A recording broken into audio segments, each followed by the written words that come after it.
Good evening, and welcome to Late Night News. I'm your host, Michael Cayhill.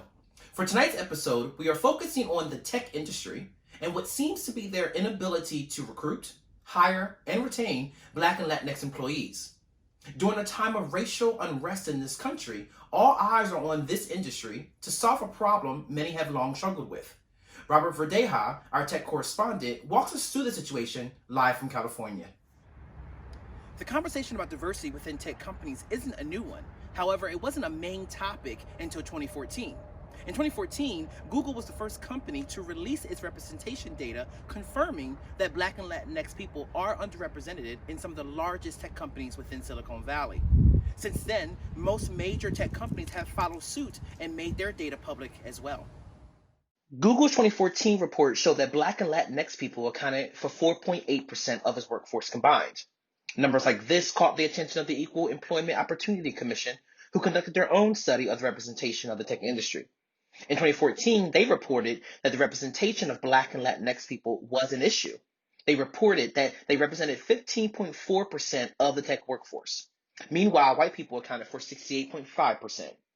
In 2017, representation of Black and Latinx employees declined to 11.7%, according to the National Science Foundation. While there isn't updated data on the industry as a whole for 2020, two of the largest tech companies, Google and Facebook, report increases in the combined representation of Black and Latinx employees. Google's annual report shows an increase from 4.8% in 2014 to 9.6%.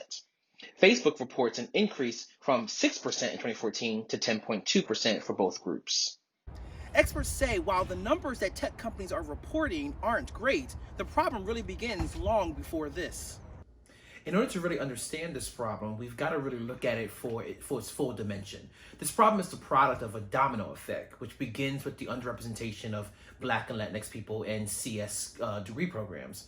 According to Dr. Terrell Strayhorn's research on the persistence among Black and Latinx people in STEM, he found that Black and Latinx people are underrepresented in the field because not many choose to enter or complete computer science degree programs due to racial and gender bias.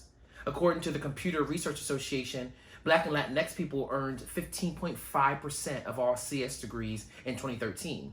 In 2017, Black and Latinx people earned a combined 16.9% of all CS degrees. Research from Culture Amp points to another reason for tech's diversity problem.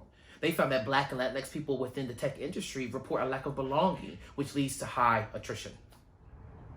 We spoke to Manny Verdeja-Woodson, who says that in college he was a computer science major for 1 year before switching. I majored in computer science because I wanted to create new technology that people could use every day. However, my professor and other students made me feel like I wasn't supposed to be there, like I didn't belong. How I used to get good grades and people would act surprised, like if it wasn't possible. I got tired of dealing with it, so I just switched majors. And what we find is that the underrepresentation of Black and Latinx people with computer science degrees has created a shortage of talent that has impacted the tech industry. The Obama administration reported in 2015 that 600,000 high-paying tech jobs went unfilled because we didn't have enough skilled individuals, white or of color, to fill all the roles. President Obama argued that to remain competitive globally and to support the economy, we need to prepare more of the U.S. population with the skills needed to take on tech jobs. Another reason to focus on this issue has to do with the industry's impact on Black and Latinx communities. A role in this industry would provide an opportunity for the Black and Latinx community to build generational wealth they have not historically been able to access. According to the Bureau of Labor Statistics, jobs in the tech industry pay 75% more than the national median annual salary. Access to generational wealth would lift these two communities out of generational poverty.